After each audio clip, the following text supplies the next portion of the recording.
back. Senator Ali Ndume. A long resume of being in the House and being in politics and representing a particular people of Borno State for a long time. He has an ambition, a very, very strong ambition to be Senate President. He's been denied several times. Allegations have come against him on several occasions that he's a sponsor of that terrorist, as in Boko Haram and other, but he still stands strong. Onanuga the other day called him a lone wolf in the House because of he's not getting what he wants. Now, for the first time, he said he may leave APC. Don't forget, he has followed, I think, APP and down the line before there was a coalition with APC.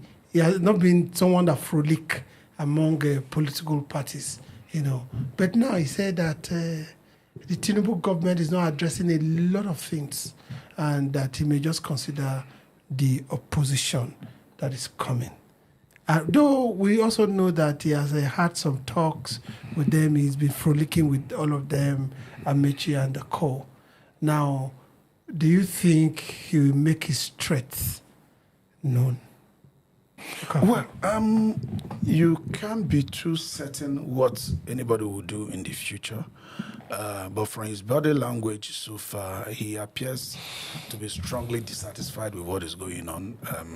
And oftentimes, when you see beyond politics, or even though you try to see through the lens of politics, if the politics is syncing with the feelings of the people, it begins to be difficult to extract the politics in the statement. He was consistently interested in the preservation of democracy. Yeah. If you look at it, we choose democracy as our style of governance. Nobody forced it on us. We actually fought the military. We fought the military so bad to get to where we are. So if we lost people like Abiola, we lost too many people to get democracy, then we should have democracy. Opposition, he said that everybody trying to join, the ship of APC, that APC will be overloaded. That anything created by man has a limited capacity. That at a point, there could be implosion. Even being a ship, that it could sink. And is warning against that, particularly when those coming in are not coming in based on ideology. That some of them are coming just for survival between now and 2027.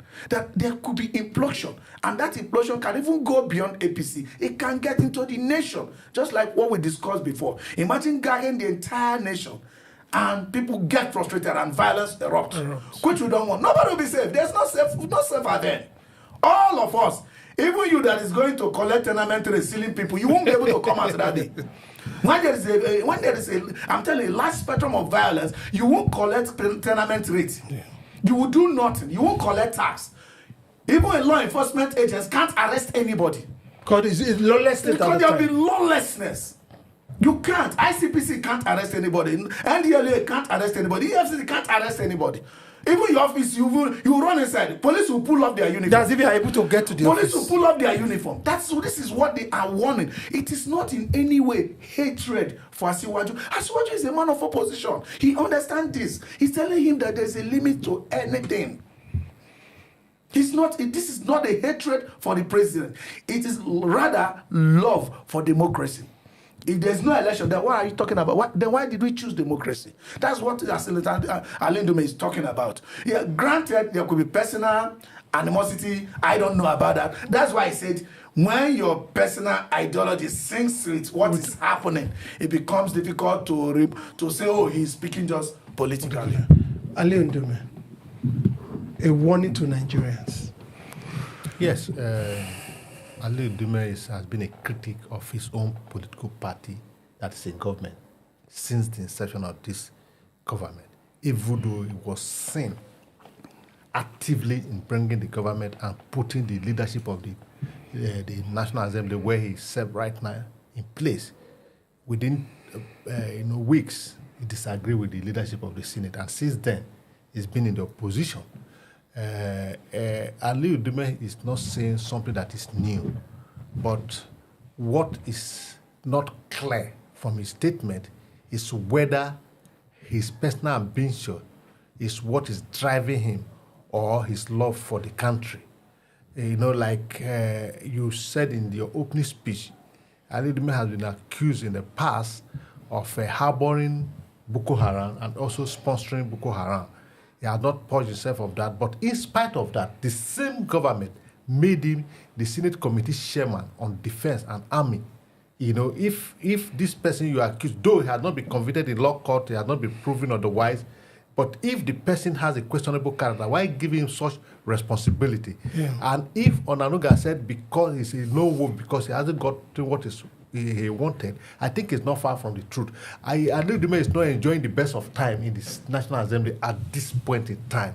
This could be the reason why he's taking, you know, the road he's taking. If you take the words of Baba Ahmed to heart, you see that Ali Ndume is not fighting for the interests of the populace, because in his own speech, you saw him, you know, projecting Rotimi Amaechi, one of the old hawks, that he still has the power to. So indirectly, he's already speaking where his mind is.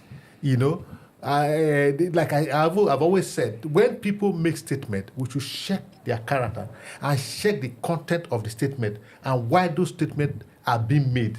For me, Ali Ndume is kind of playing to the gallery because he wants to be loved by Nigeria because he has lost his face before the populace, and this is my feeling. You know, so I don't see any patriotism in his statement, because if you are sincere, like Peter Obi will always say that, look, what I am craving for is a Nigerian that works for every one of us, that I must not be president.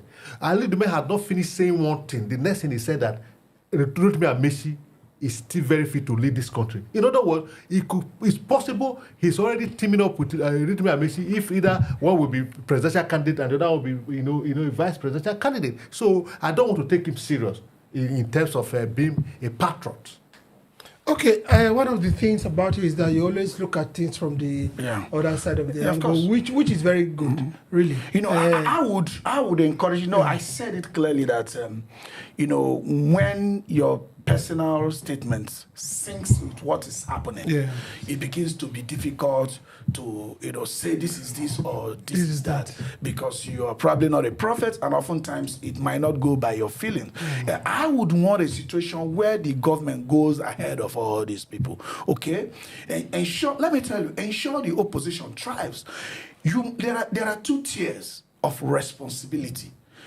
Tinubu might not be the reason for the, you know, the, what do I call it, disarray in the opposition parties. But he shouldn't have a pleasure that they are happening. Now, he should move from not being responsible to that, from being a custodian of their peace. As the custodian of the democracy, being the president, who is to ensure that we see it, you know, transit, you know, peacefully and smoothly, he should ensure that there is peace in those parties. You might say he doesn't have that direct duty. Yes. Remember, we chased the military away. One of the military presidents we have had in this country is General Ibrahim Badamasi Babangida. IBB used government money to build headquarters of two political parties, SDP as at that time and NRC as at that time. Why? To show his demonstration to democracy. If a military government that we accused of not doing well could do that and being despots to ensure that democracy comes, we wouldn't be talking about Abiodun today. We wouldn't be talking about June. Okay, but let me hang you. Let me hang you a little bit. I agree with what you are saying, and you are just being objective. Yeah. And also positive about the president. Yes. But also the president has told us the last time he was at the National Assembly, that was on June 12th, that what is happening to the political party, he may not be the one doing it, but certainly. Bet that he laughs at it and he enjoys it. It's a pleasure. That's what we're saying. It's a pleasure. Now, what we are saying, you see, on a good soil, that's where good stuff grows. Yeah. If the government of Bola Ahmed Tinubu agrees to this kind of distortion of political parties, They are growing under him because he manures it. That's the truth. There's no way we can exonerate it from it. So if the government goes ahead to ensure that those fertile grounds are not there, if Ndume comes to criticize it, you will clearly see that Ndume is a lone wolf. But you can't clearly say Ndume is a lone wolf successfully in the eyes of Nigerians who are seeing that other political parties to stand for election in 2027 have all issues. Just yesterday, from nowhere, SDP chairman from nowhere, people just stood on their own. The fire is still raging. From nowhere. The fire is still raging. Say they are I mean, what kind of nonsense is that? Who does that? Who does that? Philip, closing parting words. Well, Ali Ndume, Tinubu, the whole government. Senator Ali Ndume. And Nigerians, don't forget us now. Yes. My last word on Senator Ali Ndume to Nigeria is that Nigerians should take the message and forget about the messengers. To Tinubu, he's not doing enough, because if the oil cry at night and the child dies in the morning, we don't have to look far to see where the bullet comes from. So, like he rightly pointed out, if a military administration could provide a level playing ground to ensure that democracy thrives, a democratically elected government should do better.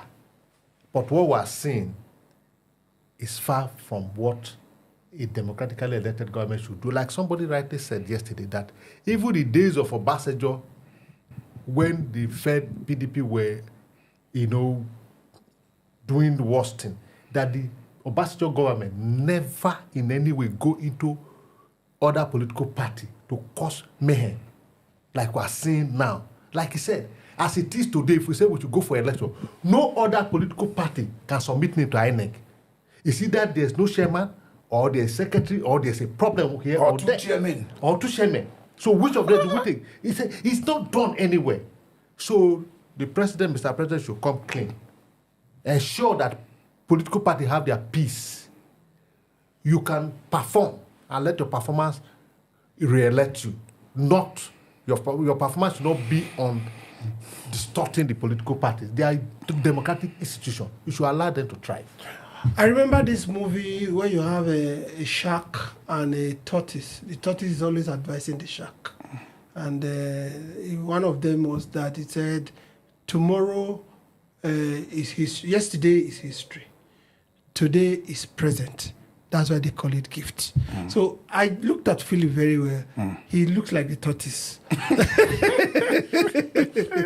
Thank you for your... I don't take that as a compliment. Thank you for your parting words to both the president, Ali Ndume, and the electorate. We really appreciate it. All right, we'll be right back on News Insight.